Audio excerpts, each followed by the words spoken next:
Britney Murphy, dead at 32. Is she breathing? No! There certainly were signs that Britney was in trouble, but nobody thought she would die. 5 months later, her husband is also dead. People were just in shock. It's highly suspicious. Who was the mystery man Britney married? I think anyone you talk to who did any business with him, the word that everyone uses is shady.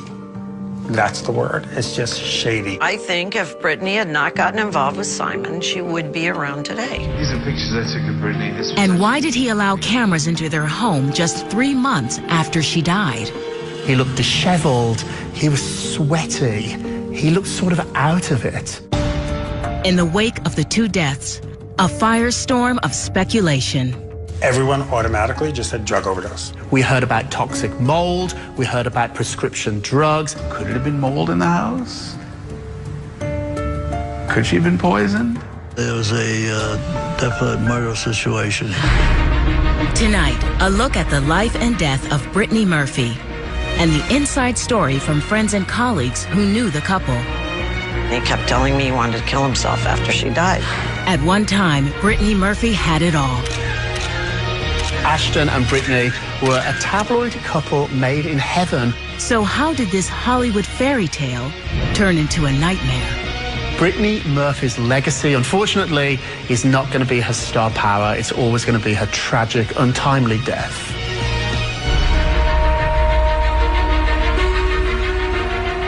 Beyond the headlines, Britney Murphy.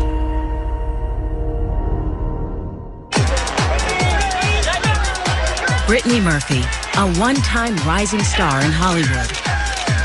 When Britney was on film, she lit up a room. A darling of the red carpet. What makes anybody a star is not talent, it's it. And she had it. Her death at the age of 32 is stunning. I couldn't move because it just started to sink into my mind that she was dead. Couldn't understand how, what, why. How did it happen? Did she fall? Was she, was she on some sort of medication that made her fall? We had lost someone that used to be America's sweetheart, and it came with very, very little warning. Everyone automatically just said drug overdose. Like, it wasn't even, people didn't even have people telling them it was a drug overdose. Everyone just assumed it. Autopsy results point to several factors. According to the Los Angeles County Coroner's death report, there are 3 different causes listed as her primary cause of death. One was pneumonia, one was iron deficiency anemia, and the other was multiple drug intoxication. The drugs in her system are consistent with over-the-counter and prescription medications. But rumors of drug abuse, rumors that had dogged Britney through much of her career, refused to go away. There was a lot in the press, oh, she was on drugs, or she was, taking all these drugs, and oh, she was doing this and this and this, and it just wasn't true. Britney was very against drugs. When her husband Simon Monjack dies 5 months later in the same house, the speculation and rumors that followed Britney's death escalate. After Simon died, the celebrity community exploded in conspiracy theories. It was surreal and sad enough when Britney died, but then just months later, Simon died in the same house. It just got spooky. It just got really weird, really twisted. Hollywood wondered, had drug abuse been a factor? Could it have been a freak accident or even foul play? It's highly suspicious that Britney Murphy and her husband died within months of each other of the exact same cause. Some of the questions surround Monjack, who married the twice-engaged actress 2.5 years earlier. They seemed an unlikely couple, and their marriage surprised many. Simon was a British fella. They met in Hollywood. They fell in love, and it was very mysterious. Nobody really got to the bottom of that relationship. Why did she marry Simon? I think she loved him, for sure. And he was totally devoted to her. There was no question about that. He was totally emotionally lost when she died and just couldn't handle it emotionally. In January 2010, just a month after Britney died, He appears alongside her mother Sharon on NBC's Today Show. He blames Hollywood for his wife's downfall. Hollywood is a village, and once you upset the villagers, they talk, and they gossip, and they rumor, and they have blood on their hands, and I hope they wash them with very hot water, because the way they treated Britney Murphy when she was alive was terrible. But what's more important now is her legacy, is the legacy of a young woman who dreamed of changing the world. Welcome you to my house. But your thumb here. And then 2 months later, Monjack invites Radar Online's cameras into the home he and Britney shared, and the unshaven and disheveled widower gives a tour. a couple of thousand pieces in all. We have, what do we have? Matthew Williams, some dresses, but there's just so much of it. Simon gave a very bizarre tour of the house. Here is where the money's made. People never really understood why he did that. This is the camera system. It's actually 56 cameras that cover the house, inside the house, outside the house. He looked disheveled, he was sweaty, he looked sort of out of it. Nobody understood why he was doing this. Yeah, these are pictures I took of Britney. This was actually the picture that we used as at the funeral, framed by the funeral home in the sort of final bow. He clearly was in a very, very dark place in his life. Along with the tour, Monjack sits for an interview where he explains his motivation. You know, and I'm sure people are going to say I'm doing this interview for attention. Not really, you know. I've had enough attention. I'm doing this interview because there needs to be a record of the truth. I think Simon felt he could not live without her, or did not want to live without her. I know that. He called me up and he kept telling me he wanted to kill himself after she died. This was a man that was full of life. Publicist Roger Neal, hired by Monjack after Britney's death, witnesses the widower's declining health. The last time I saw him, we were meeting, and, you know, he'd be talking to me, and all of a sudden he would just drift off. He was sleeping. He was ill. Sharon said he had the flu. He was sweating profusely, coughing. And I didn't know I was watching someone die in front of me. Simon was physically not in the best shape of his life. He was overweight. However, nobody thought he would die. But 2 months after giving that on-camera tour, he did. Some tragic news out of Los Angeles, where the husband of the late actress Britney Murphy was found dead in his home. When I got the phone call, I was definitely in shock because I had just been with this man for 6 to 8 hours earlier, and I was in disbelief. I'm like, well, Simon's dead. That's impossible. The Los Angeles coroner performs an autopsy, and the findings are surprising. Some of the causes of death were the same for Britney. According to the LA County Health Department, the cause of death for Simon was two things: an acute pneumonia and a iron deficiency anemia, very similar to his wife. Monjack is found by Britney's mother, Sharon, who lived with the couple in Britney's Hollywood Hills home.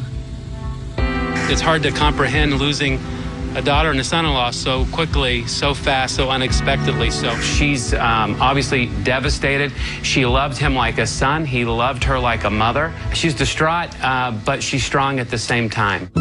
Sharon was just starting to get to the place where she could properly mourn when Simon passed.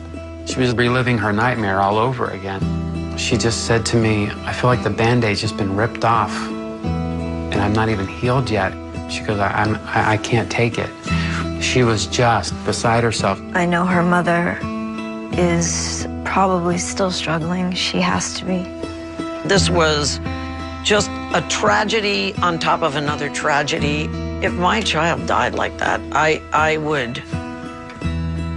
don't know what I'd do. I mean, that's just horrifying. I don't know how many people could handle that kind of loss of those kind of close people to you in that short amount of time. Coming up, Britney's grieving mother searches for answers, while her father makes an unexpected claim. Her father made people very nervous. And later. It wasn't long after Britney started losing weight, the cocaine rumors started. Now, this happens to almost every actress in Hollywood. If they start losing weight, either it's drugs or an eating disorder.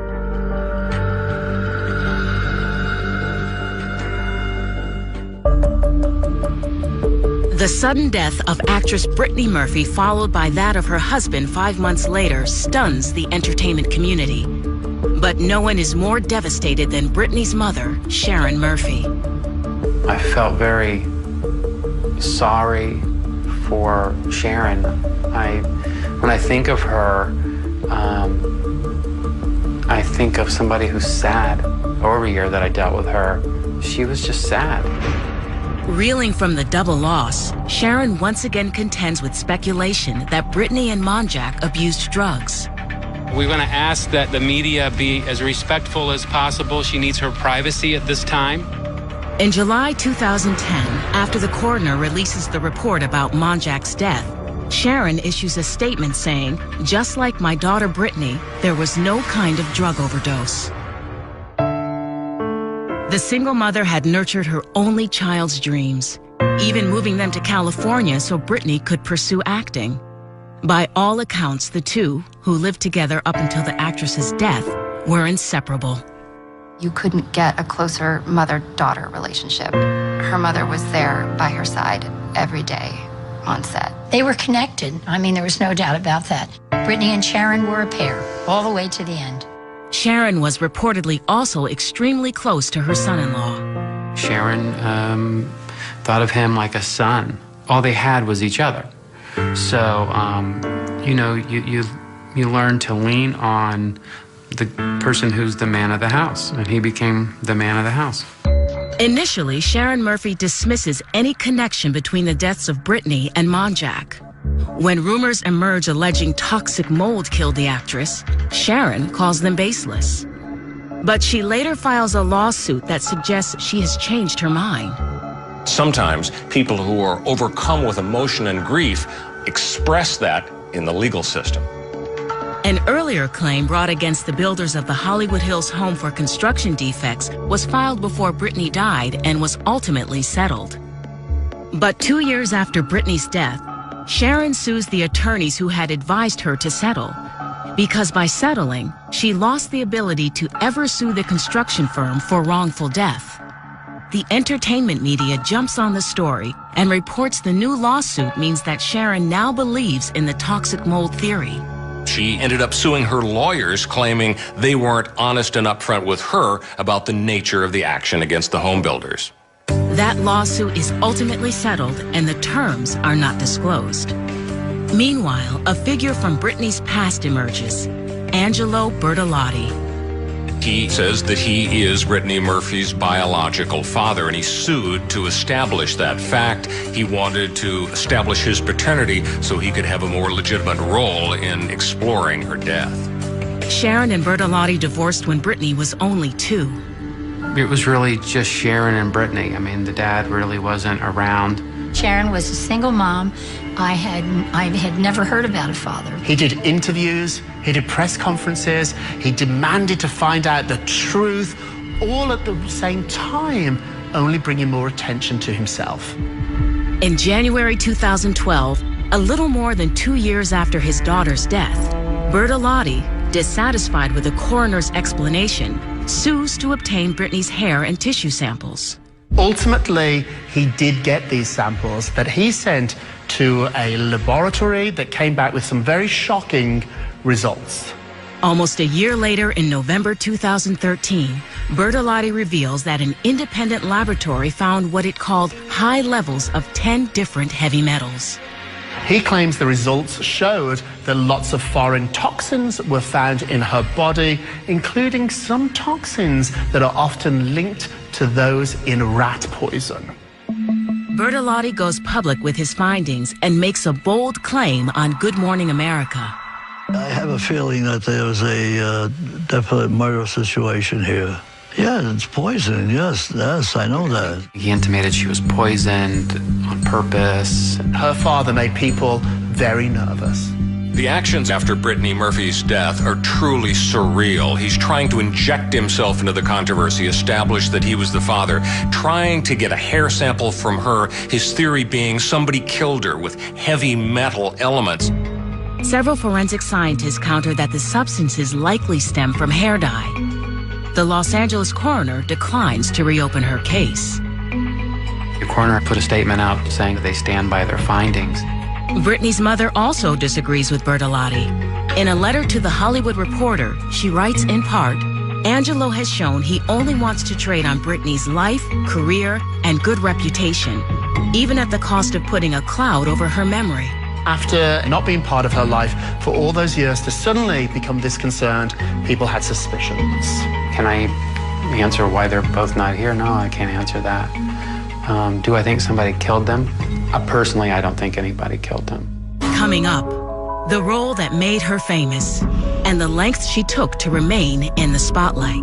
She went from this, darling brunette, and then the next thing I knew, she was this bleached blonde that I didn't know.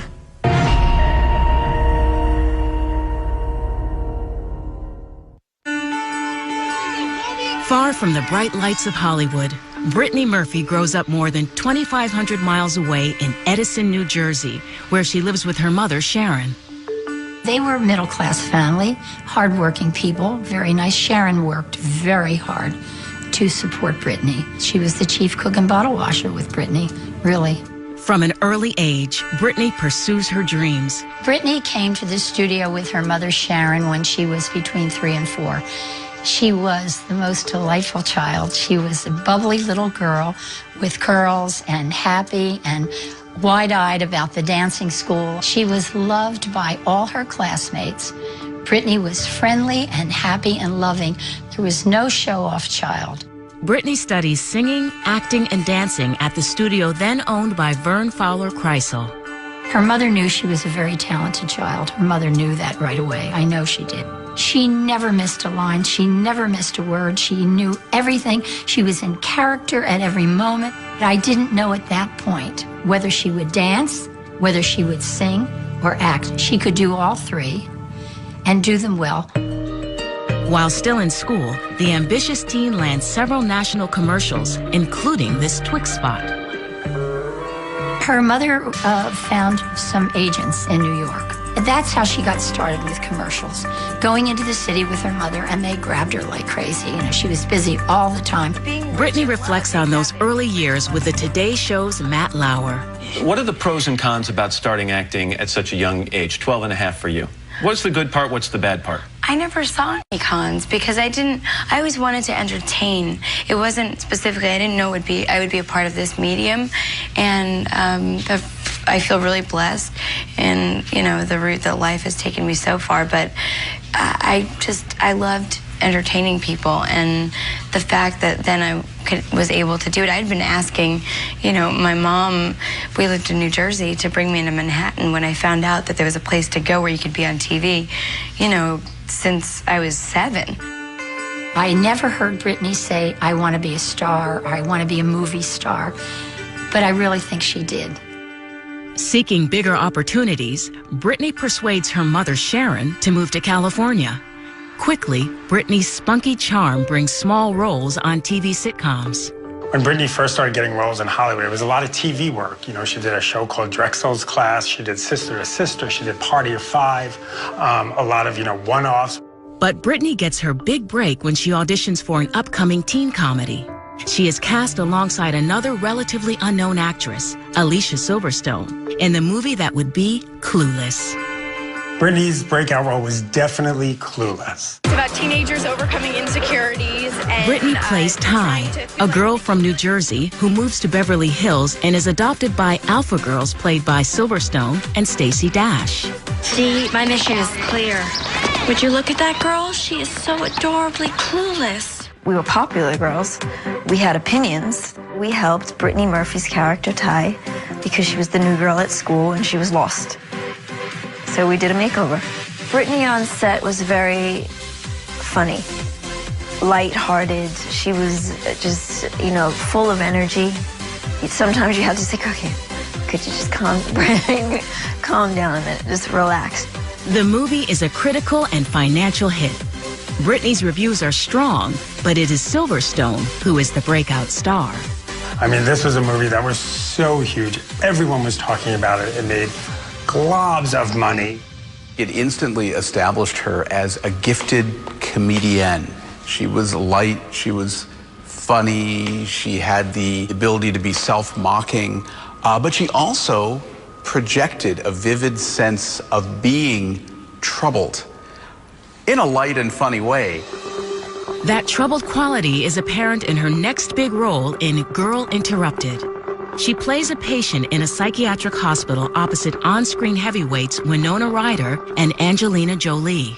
Her name is Daisy, and she's in the hospital because she was clinically diagnosed as having agoraphobia, and she's addicted to laxatives. She shows up in her next major role, Girl Interrupted, playing someone with an eating disorder. There's that great scene where you see that she's taken all the rotisserie chickens from her dad and pretended to eat them, but actually stowed them under her bed. And this becomes, I think, a chapter in her on-screen persona, this sense of a girl who is perhaps a little too thin, who has issues there. She could access that piece of humanity that is really tortured, and she could do it really well. As it did in Clueless, Britney's work gets positive reviews, but once again, it is her dynamic co-star whose performance is remembered. When you think Girl Interrupted now, really you think Angelina Jolie because she won an Oscar for the role. So, you know, you sort of forget, oh wow, that's right, Britney Murphy was in that movie. Ultimately, Britney finds Hollywood has a limited appetite for the adorable brunette girl next door sidekick. Eager to morph from cute to sexy, and determined to become a Hollywood leading lady, she takes matters into her own hands. Britney really changed her look. She went from this, you know, darling brunette, and then the next thing I knew, she was this bleached blonde that I didn't know. Not only did she go blonde, but, you know, she went from sort of this chubby, you know, young woman to this really va-va-va-voom sort of ingenue Hollywood starlet. It was another side of Britney we hadn't seen before. Becoming a woman, becoming confident, but people definitely noticed that she started losing weight. Along with a startling slim down come rumors of drug abuse and eating disorders. It wasn't long after Britney started losing weight, the cocaine rumors started. Now, this happens to almost every actress in Hollywood. If they start losing weight, either it's drugs or an eating disorder. It just happens, that's what people start suspecting. However, Britney is unable to shake the rumors, no matter how strongly she denies them. Coming up, Britney's career continues to rise until a gossip site makes a devastating allegation. Unfortunately, in this town, rumors become fact. And later, Simon was not a Hollywood-looking movie star. He was a British writer who had sort of hooked up with the girl next door, this American sweetheart. Everybody thought this was a very odd couple.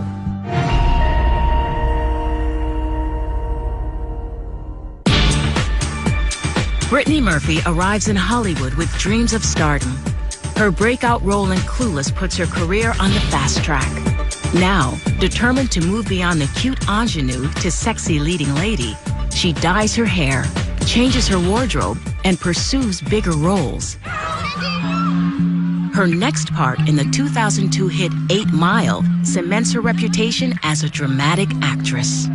8 Mile, I think, is far and away Britney Murphy's best movie and her best performance. Her performance earns critical praise, but once again, it is her co-star, rapper Eminem, who has people talking. She got a lot of attention, but again, like many of her other projects, it was a supporting role. So when people think 8 Mile, they think Eminem. How was he as an actor? Extraordinary. See the film. Oh my Lord. And do you think he's extraordinary because he's playing a role that's so close to his life? I think he could play any role he wanted to if he decided to. I have a wealth of faith in him as far as his talent is concerned. I find the man is a genius. On-screen chemistry with Eminem leads to rumors of an off-screen romance. You two had a relationship for a short time, I understand. Yeah, that's what they're saying, huh? Yeah. They said that. Well, you said that too, didn't you? They said that. No, they said it, and then I responded. But not anymore, because I see rings on your finger there. And Yes, this is for a film called Just Married. So it has nothing to do with a guy? January 10th. It's a promotional plug. And I fell for it. Promotional plug or not, her next leading man in the 2003 comedy Just Married also becomes her leading man off-screen, Ashton Kutcher. These two, Ashton and Britney, were a tabloid couple made in heaven for how cute they looked together. However, the relationship ends in less than a year. She loved being in relationships. When Ashton, which was her first, high-profile relationship, ended, it broke her heart. Despite some setbacks on the personal front, Britney's professional life continues to thrive. In 2003, she co-stars with 10-year-old Dakota Fanning in Uptown Girls. This is the first time that you're expected to drive the movie. Geez. I suppose so, if you say it like that. Well, no, but it's an important thing, and I'm curious, what made you choose this role, then, as kind of your coming out party? I didn't really intend it to be a coming out party, and I intended to make a film that basically the entire family could see, that was full of a ton of heart. And when I read the script and the offer came in, it was just, it was as if there was pixie dust sprinkled all over it. It was magical, and it was funny and charming, yet still had romance. Britney earns $1 million paycheck for Uptown Girls. This was a lot of money for someone like Britney. This wasn't someone who came from money. Now that Britney is making real movie star money, she buys a real movie star house. It was built by Madonna. Madonna sold it to Justin Timberlake and Britney Spears, and Justin and Britney sold it to Britney Murphy. Just really a beautiful place. Definitely a star home. Britney and her mother Sharon move into the Hollywood Hills home together. When you buy a house in Hollywood like this, it says, I've arrived, I've made it. But once you've arrived, the pressure mounts to stay on top. And in Hollywood, for an actress, that can mean constant work maintaining an image of perfection. I think there is absolutely too much pressure to be even thinner on set, and that there's always a part of your body that could be improved upon. When you feel like your career is slowing, you think, okay, am I not thin enough? Am I not pretty enough? Am I not good enough? Rumors about an eating disorder and drug abuse persist despite Britney's insistent denials. She went on record with Jane Magazine and said, I had never done cocaine. I've never done cocaine. I'm losing weight because I'm just a healthy girl. I'm doing it the right way. But the rumors persisted, because once a rumor like that is out there, it's really hard to shake it. Along with the eating disorder rumors, there are whispers that she's unreliable and difficult on set. Rumors that her friend and body double, Meredith Zeeley Ostro, strenuously denies. I really didn't understand when people would say, oh, Britney, and I'd be like, what, oh, Britney? She showed up every day, whether she was sick or not. She really wanted to give herself fully to whatever production she was on. That was my experience of her on set. Still, the rumors continue, and Britney's reputation hits bottom, thanks to a blind item on a gossip site about an actress called Jordache Junkie. There was a blind item about a Jordache model who had been having sex with somebody at a party. Blind items are terribly, terribly damaging. They have everybody guessing who the celebrity is. The New York Post points to Britney, who recently became the new face of Jordache jeans. All this certainly took its toll. She suddenly became no longer an actress. She became a punching bag. She became a tabloid baby. Britney denies the allegations, and the New York Post issues a retraction. But it's too late. These rumors just it's just a snowball effect. Even if that starting rumor is not true, and it just keeps building and building and building, unfortunately in this town, rumors become fact. Several weeks after the Jordache Junkie blind item, she and her long-term agency split. Did they part ways? Did the agent fire Britney? Again, rumors, speculation. Her personal life also spirals down. In 2 years, she has 2 broken engagements. But is her luck about to change? Coming up, a new man sweeps Britney off her feet, and not everyone is happy about it. I think anyone you talk to who did any business with him, the word that everyone uses is shady. It's just shady.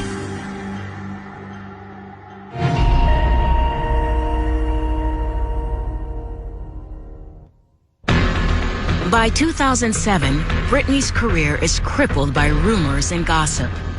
She seeks comfort in the arms of a new man, Simon Monjack, a British citizen known variously as a producer, screenwriter, and photographer. No one really knew who he was. Some accuse Monjack of being a con man, bilking unsuspecting women and running out on unpaid bills, allegations he denied. Simon has been caught in many lies. There were, lawsuits against him. She didn't know about his financial problems. He had some $300,000 in settlements he had to pay out. I think anyone you talk to who did any business with him, the word that everyone uses is shady. That's the word. It's just shady. To others, he is charming and highly intelligent, attempting to protect and relaunch Britney's career. I never got a feeling from Simon that there was any dishonesty. Otherwise, we wouldn't have been able to do business with him. Simon was a very well-spoken, intelligent, well-educated, interesting person. She liked that he was educated and really worshipped his intelligence. After a brief courtship, Britney marries Monjack in a small private ceremony in her Hollywood Hills home on May 5th, 2007. Simon was not a Hollywood-looking movie star. He was a British writer who had sort of hooked up with the girl next door, this American sweetheart. Everybody thought this was a very odd couple. I'll be honest with you, I really thought that it was just a setup. I didn't really believe that it was a marriage that I would have thought Britney would have wanted in her life. The gossip media speculates Monjack married her for money, citizenship, or both. Simon expressed to me that he was shocked that there was no money. Reports of an expiring visa provide more fuel for speculation. So, of course, that started a rumor that said the only reason he married Britney was to use her to get his visa renewed. Monjack moves into the house that Britney shares with her mother. When she married Simon, he became her everything. There was a lot of distrust going on with her current representation at that time that Sharon was very unhappy with. And so Simon says, hey, I'll just take care of all of it. Don't worry about it. I'll handle it. Colleagues and friends describe an increasingly codependent relationship. As Monjack begins to direct her career, he also takes charge of Britney's appearance. He became her manager, makeup artist, hairstylist, and wardrobe stylist. Should he have been doing everything? Absolutely not. When fame hits, people are going to cater to you. Sometimes great people, sometimes not so great people. They weren't good for each other emotionally, even though they loved each other. Martha Coolidge casts Britney as the lead in the Lifetime movie Tribute. I always felt that Britney was a very interesting, very natural, very surprising actress. She was really happy when she worked. She was so fun, playful, and would be filled with lots of ideas, and she was very alive. Monjack is by Britney's side on location in New Orleans. What I discovered later is that it was Simon whose health was in question, and she was very worried about him. I think he was on pain medication. According to them, he had had a very bad fall a year earlier, and that had really hurt his back. He'd be sharp, and then another day he'd be in a haze. After the movie wraps and the couple returns to LA, a local pharmacist accuses the couple of doctor shopping. Doctor shopping is not that infrequent in Hollywood. This is when celebrities have different identities and go to doctor after doctor to obtain more prescription drugs. They were ordering medicines and taking a lot of medicines from different doctors. Determined to get her career back on track, Britney studies ballet at a dance studio. Golden Koschuk helps her prepare for an audition for the lead in Black Swan. She had a perfect body for ballet. She was thin. All her muscle structure was strong.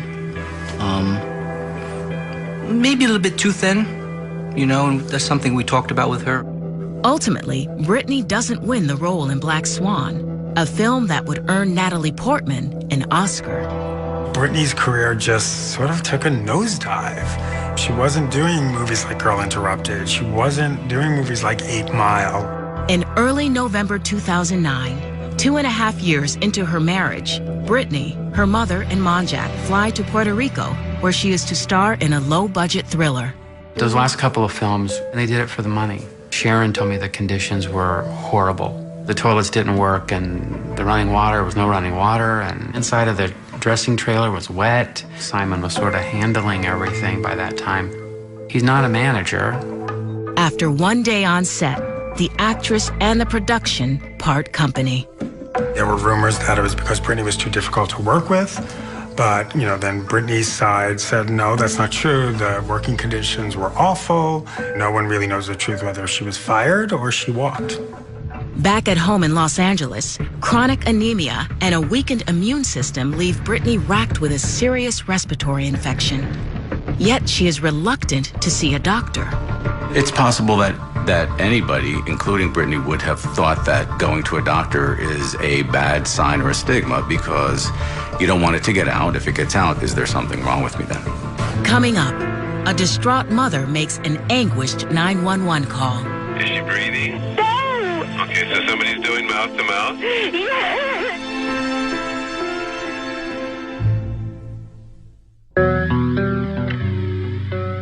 Just before Christmas 2009, back in Los Angeles, Britney and her husband Simon Monjack have both been struggling with an illness picked up on the failed shoot in Puerto Rico. They just were not very well, the two of them. The last time I saw her, she was in the dance studio doing class. And she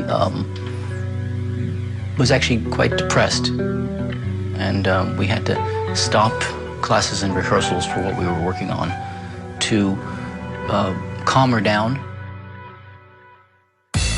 Whatever her state of mind in private, Britney is able to put on a good face for the public. Okay, so first of all, you look amazing tonight. Thank you. At a red carpet event, December 3rd, Britney describes her dreams for the future to access Hollywood. Her goal? Starting a family. New Year's is around the corner. Any fun resolutions for the new year or any fun plans? I would love to be in a snowy, cold climate. A snowy, cold climate. Okay, For the holiday season. Okay. That's a goal. That's a goal, okay. As far as having a New Year's resolution, I'd love to have a child next year. She was going to have a family. Being an actress was important to her. Having a family was just as important. But just a week before Christmas, the 32-year-old actress is bedridden with a respiratory infection. She agrees to see a doctor, but it is an appointment she will never keep.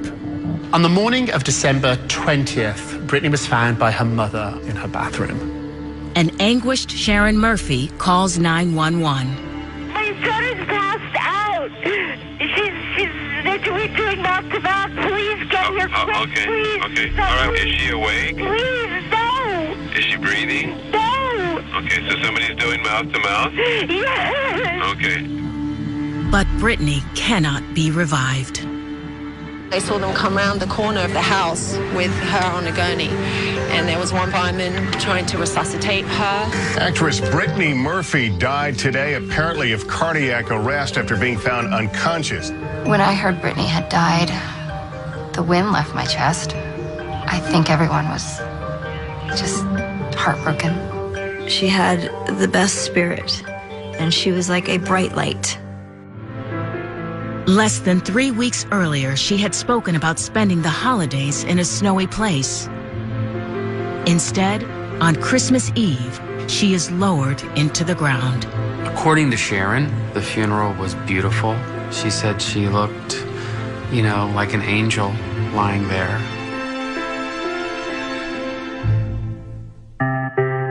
A month later, when Sharon appears on the Today Show alongside Britney's widower, she denies Britney ever did drugs, citing a heart condition.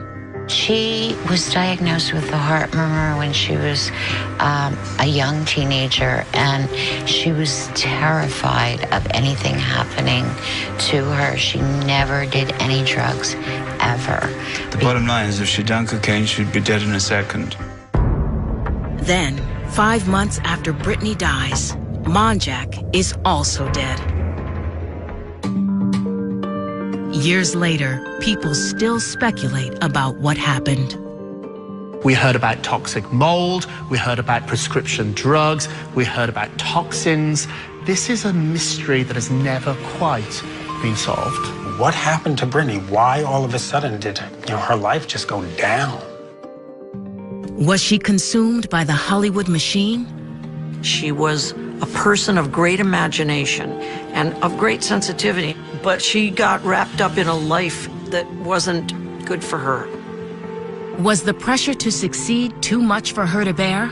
I really believe it was her own demon inside, of her wanting to be something that she could not be. Did she marry the wrong man? I think if Britney had not gotten involved with Simon, she would be around today. Whatever the cause, Britney's was surely a life cut short. She was too young to leave the earth. She was just starting a great big fat career. It just didn't seem like it was her time to go. In a town familiar with tragic tales, the rise and untimely fall of this Hollywood golden girl still has people wondering. It's not her acting skills that she's ultimately going to be remembered by. It's her untimely and somewhat puzzling death.